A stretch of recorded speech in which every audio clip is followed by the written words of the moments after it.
حیات الصحابہ۔ ٹاپک: حضرت بزیر بن زہیر بن ابی سلمہ رضی اللہ تعالیٰ عنہ کا اپنے بھائی کعب کے نام خط۔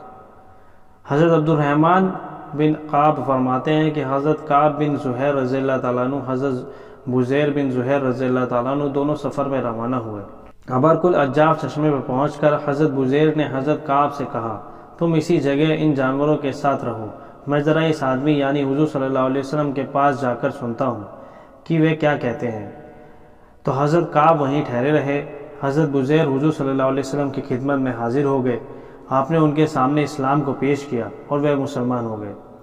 جب یہ خبر کعب کو پہنچی تو انہوں نے مخالفت میں یہ اشعار کہے: خبردار اے میرے دونوں ساتھیوں، میری طرف سے بزیر کو یہ پیغام پہنچا دو کہ تیرے غیر کا ناس ہو، اس نے تجھے کس راستے پر ڈال دیا۔ غیر سے حضرت ابوبکر مراد ہے۔ ایسے اخلاق پر تمہیں ڈال دیا ہے جن پر نہ تمہارے ماں باپ اور نہ تمہارے بھائی۔ ابوبکر نے تمہیں یہ خراب پیالہ پلایا ہے، اس غلام نے تمہیں بار بار پلا کر سیراب کیا ہے۔ جب یہ اشعار حضور صلی اللہ علیہ وسلم تک پہنچے تو حضور صلی اللہ علیہ وسلم نے کعب کے خون کو جائز کر دیا اور فرمایا، جسے کعب جہاں بھی ملے وہ کعب کو قتل کر دے۔ حضرت بزیر نے یہ بات خط میں اپنے بھائی کو لکھی کہ حضور صلی اللہ علیہ وسلم نے اس کا خون معاف کر دیا ہے۔ اس میں یہ بھی لکھا کہ تم اپنی جان بچاؤ، میری خیال یہ ہے کہ تم بچ نہیں سکتے۔ اس کے بعد ان کو یہ لکھا کہ آپ کو معلوم ہونا چاہیے کہ جو بھی حضور صلی اللہ علیہ وسلم کی خدمت میں آ کر کلمہ شہادت اشہد ان لا الہ الا اللہ و اشہد ان محمدًا عبدہ و رسولہ پڑھ لیتا ہے، حضور صلی اللہ علیہ وسلم اس کے کلمہ شہادت کو ضرور قبول کر لیتے ہیں، یعنی اسے مسلمان مان لیتے ہیں۔ لہٰذا جو ہی تمہیں میرا یہ خط ملے مسلمان ہو کر آ جاؤ۔ اس لیے حضرت کعب رضی اللہ تعالیٰ عنہ خط پڑھ کر مسلمان ہو گئے۔ پھر دوسرا قصیدہ حضور صلی اللہ علیہ وسلم کی تعریف میں کہا، پھر مدینہ آئے۔ اس لیے حضرت کعب خط پڑھ کر مسلمان ہو گئے۔ پھر دوسرا قصیدہ حضور صلی اللہ علیہ وسلم کی تعریف میں کہا، پھر مدینہ آئے اور حضور صلی اللہ علیہ وسلم کی مسجد میں دروازے پر اپنی سواری بٹھائی۔ پھر مسجد میں داخل ہوئے۔ اس وقت حضور صلی اللہ علیہ وسلم اپنے صحابہ رضی اللہ تعالیٰ عنہ کے بیچ میں ایسے بیٹھے ہوئے تھے جیسے دسترخوان بیچ میں ہوتا ہے۔ صحابہ کرام رضی اللہ تعالیٰ عنہ حضور کے ارد گرد حلقے پر حلقے بنائے ہوئے بیٹھے ہوئے تھے۔ کبھی آپ صلی اللہ علیہ وسلم ایک طرف متوجہ ہو کر بات فرماتے، کبھی دوسری طرف۔ حضرت کعب فرماتے ہیں کہ میں نے مسجد کے دروازے پر اپنی سواری بٹھائی۔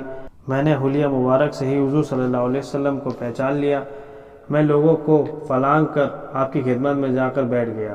آپ نے اسلام کا اظہار کرتے ہوئے میں نے کہا، اشہد ان لا الہ الا اللہ وانک رسول اللہ۔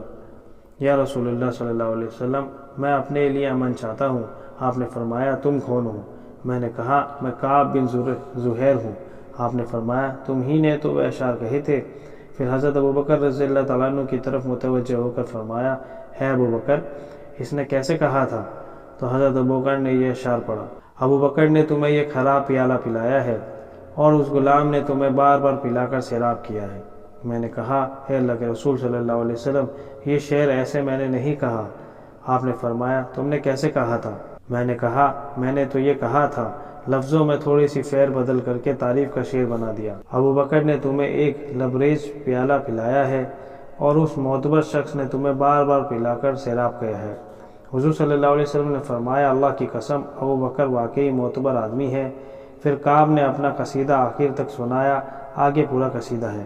حضرت موسیٰ بن عقبہ کہتے ہیں کہ حضرت کعب بن زہیر نے مدینہ میں مسجد نبوی کے اندر حضور صلی اللہ علیہ وسلم کو اپنا قصیدہ بانت سعاد پڑھ کر سنایا۔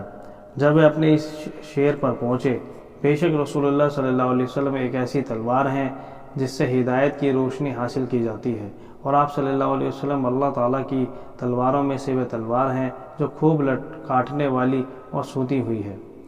قریش کے چند نوجوان مسلمان ہو گئے تھے۔ ان میں یہ رسول اللہ صلی اللہ علیہ وسلم بیٹھے ہوئے تھے، تو ان میں سے مکہ میں ایک نوجوان نے کہا تھا، اے کافرو، سامنے سے ہٹ جاؤ۔ تو حضور صلی اللہ علیہ وسلم نے اپنی آستین سے بھیڑ کی طرف اشارہ کیا تاکہ لوگ اسے غور سے سنیں۔ راوی کہتے ہیں کہ حضرت بزیر بن زہیر نے اپنے بھائی کعب بن زہیر بن ابی سلمہ کو ایک خط لکھا تھا جس میں وہ اپنے بھائی کو ڈرا رہے تھے اور ان کو اسلام کی دعوت دے رہے تھے، اور اس خط میں یہ اشعار بھی لکھے تھے، کعب کو میری طرف سے یہ پیغام کون پہنچا سکتا ہے کہ کیا اسے اس دین میں داخل ہونے کا شوق ہے جس کے بارے میں تو ناحق ملامت کرتا ہے، حالانکہ وہی دین زیادہ مضبوط اور قابل اعتماد ہے۔ اگر تم نجات حاصل کرنا چاہتے ہو تو لات و عزا کو چھوڑ کر ایک اللہ کی طرف آ جاؤ، نجات پالو گے، محفوظ ہو جاؤ گے۔ تم اس دن نجات پاؤ گے جس دن پاک دل مسلمان کے علاوہ کوئی بھی نجات نہ پا سکے گا اور نہ آگ سے خلاصی حاصل کر سکے گا۔ ہمارے والد زہیر کا دین کچھ بھی نہیں ہے اور وہ باطل ہے، اور ہمارے دادا ابو سلمہ کا دین میرے لیے حرام ہے۔